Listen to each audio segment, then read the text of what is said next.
with kids and a family and the inconsistency of pay and all that, all that comes along with entrepreneurship. Why start that journey? Well, for me and for my husband, it was part of our lifestyle design. We both had very clear conversations before we got married that it was important for me to be a stay-at-home mom. We both kind of grew up in families where we had stay-at-home moms, and we were really grateful for that. So we really wanted to give our kids that same experience. So with the inconsistency in pay and that stress, we, from the get-go, built our family around Jeremy paying our bills. So we really scrimped and saved, and we were in a little 800 square foot condo at first. I mean, we really, it wasn't like we were just making the big bucks at first. Of course. But any money that I brought in, whether or not, actually before I started this company, I was working as a medical assistant. Like crazy life change. That was gonna be my next question. Were you always living the creative lifestyle? No, so yeah, I used to do like the hourly work jobs kind of thing, and really though that money didn't go to our bills. So we kind of started from the get-go with that. So really cutting that lifestyle down so you could essentially live on one person's income. Yes. So so when we, what actually got me into starting my own business is I had this kind of major life event. We had a miscarriage early on in our marriage. And it's totally okay. But it honestly, like, as hoo-hoo as it sounds, like, it made me feel like, or made me realize that life is super, super short, and it's just not worth spending any moment doing something that I don't love. Of course. And not that being a medical assistant was really fun, but I knew it wasn't going anywhere. I knew I was going to be a stay-at-home mom at one day.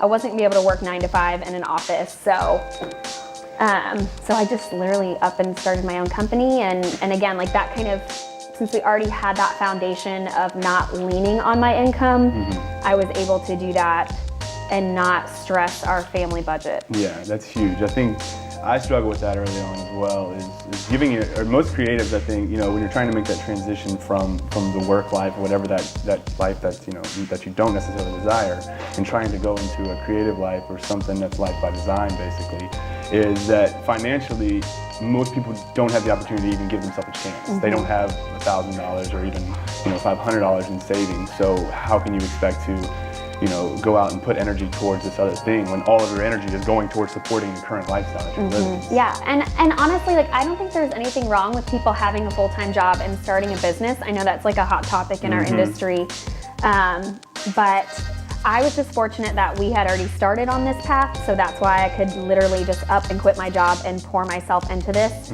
as opposed to some people don't have that luxury. So I don't think there's anything wrong with that. Hey, babies. Check the camera while you're checking on those. What is this? Co-work Creative. Tell me a little bit about it, the inception of it, how it came about, your inspiration, all that good stuff. Co-work Creative is a co-working office specifically for creative entrepreneurs, and really it started from a Facebook post, which I feel like all of my things start from a Facebook post. Some sort. Yeah, so in the Tuesdays Together group in Jacksonville, I just put out a random post one time that said, wouldn't it be fun if we all had a place that we could work together? Wow. And had a studio where we could shoot and just create this gorgeous imagery that we all need. And so that post blew up. People were texting me, calling me, commenting on this post, please do it, please do it. So my friend Sarah and I found this space that kind of fell in our lap, and we kind of just jumped into it. What do you think stops us from going after our dreams and our goals and living that life that we want?